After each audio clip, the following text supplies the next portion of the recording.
Good day. As you probably know, my name is Stuart Blower. This is an exciting project. I'm looking forward to this project. The ability, the need to start from the ground up and take care of all the options, problems, come up with something for forecast, strategic planning, managing, finding the right people, making liaisons within the community. That's something I'm pretty well done most of my life. I volunteer for several art organizations, as you can see on my resume, and some of you know me and know what I'm associated with. And I've always come into it at a point where I've been a director, a president, a chairman. My entire career I have been involved in the inner circle of planning, budgeting, strategic planning at manager, supervisor, mentorship levels. One of my last jobs was a contract job, obviously. I've been self-employed since 1985 after leaving the newspaper, and I've been taking long-term and short-term contracts. Some have lasted 3 to 5 years, and some have lasted 3 or 4 months. One of my last jobs was as a teacher and instructor at the Durham Business and Computer College, and I had the opportunity to be the graphic supervisor, where I taught graphic design and web design, as well as, for example, project management.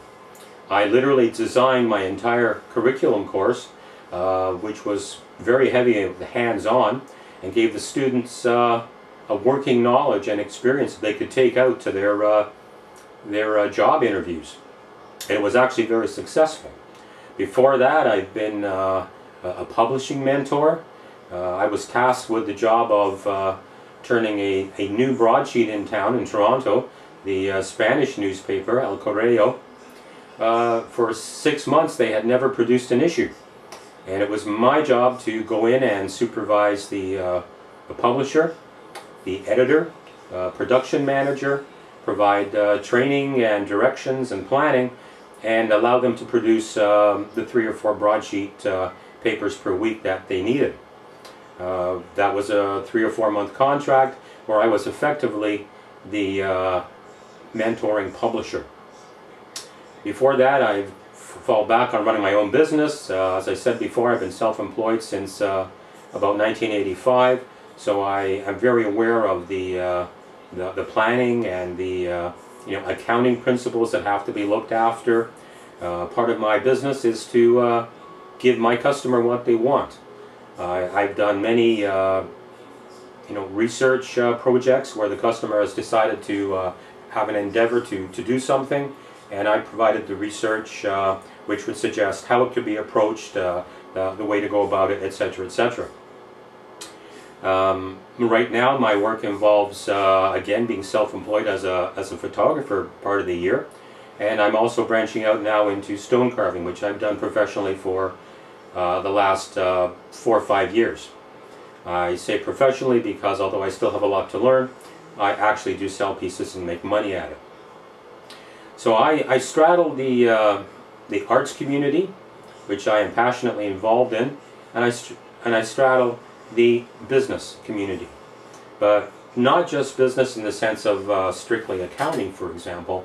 My strengths are the ability to research, to plan, to investigate, and then collate and collapse that data into a meaningful, small presentation, but with a lot of impact. I can provide routes. I can provide pathways for people to go to. I'm not clear if you have a committee. Your requirements indicate I'll be working with a committee. I imagine there may be something in town. And I have walked around Cannington. I've spent a bit of time there. I've been at the skateboard park, the bunkland. I've looked at your metal banners. I've watched the videos. I've seen the video of the horses going through the town. And it's actually a very neat little town.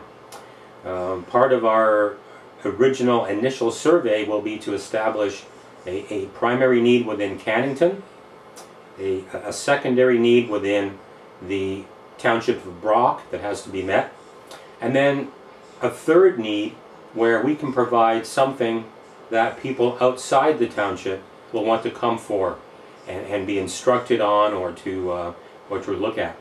You know, for example, we have carving, and we used to have carving in the dog sled races and the temperature rows, but it's not a bad thing to have. Maybe we could have wood carving. Maybe there could be other carvings through the year. Cannington could be, you know, the sculpture and carving capital of Canada. Doesn't cost much to do that. $325–50 online and a $35 administration cost. $300 every year. You can have a trademark that says you're the sculpture capital of Canada, for example. Just like Uxbridge has the trails capital of Canada. So it seems to me that as much as you're in the township, Cannington still needs its own map. It needs to have its little pin on the map.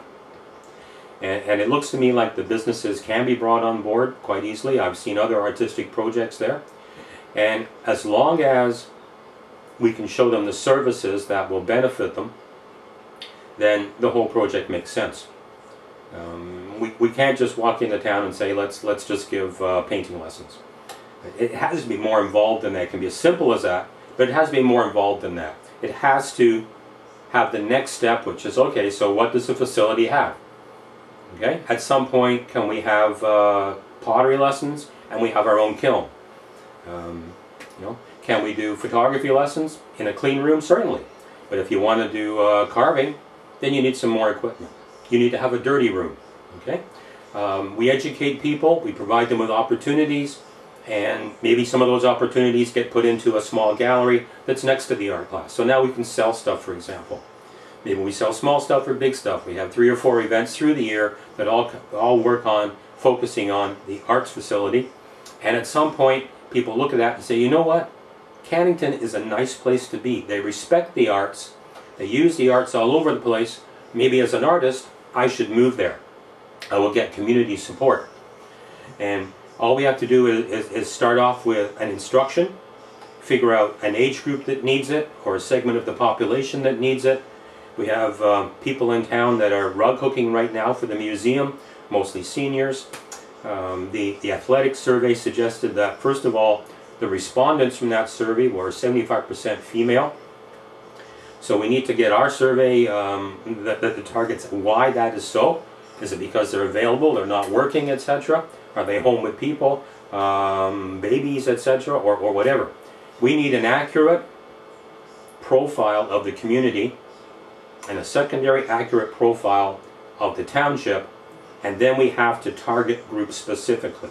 High school groups, seniors groups, young mothers groups, out of town. We need to know exactly what resources we have and what resources we need to be able to show people what they want. We need to be able to offer what the community needs in the way of art. We need to be able to suggest what they think they need as well. part of this process involves finding out what the competition is. For example, we're wedged very close to Georgina. They already have a great art gallery there, and of course every kind of shop gallery situation at some point does bread and butter classes work. So we need a model. Campbellford has a great model. They started 13–15 years ago to make the artist more important in the community. Now people go there. So I'm not clear right now if Cannington by itself has a gallery. I'm very familiar with the Magic Door Gallery in Sunderland and what happens in Beaverton. The Big Bite brings in artwork as well as food. So we have to initiate new processes that allow for some competition in the area, something that's already being done, and we have to expand them. For example, if we had an actual physical location at some point, we take over a building, rent it, whatever, we bring in the mechanics of arts. You know, we bring in the easels, the tables, we bring in the pottery wheels, stuff like that. We bring in possibly air compressors for artwork. We have courses in chainsaws for the woodworkers, or Dremel tools. At some point, it's quite possible that part of our financial remuneration would involve a club or rental business for the particular mechanism that we want to show. It's also quite possible that after we completely map our resources, and we already have a good idea what our resources are geographically in the area, because I can go to any studio tour from Port Perry and the Uxbridge studio tour and find the resources, but the resources have to want to help us. They have to be available for instruction at some level of payment, or a volunteer level of payment, or a thing that we can structure classes around and we can come up with prices available in that. If we find out the resources, then we can plan classes around their specific strengths. Well, I think you've heard enough about my ramblings to get an idea of what kind of person I am and the way I think and feel about your project. I look forward to having a conversation with you in person about some of these ideas and obviously the thoughts that you have concerning the project as well. Goodbye for now.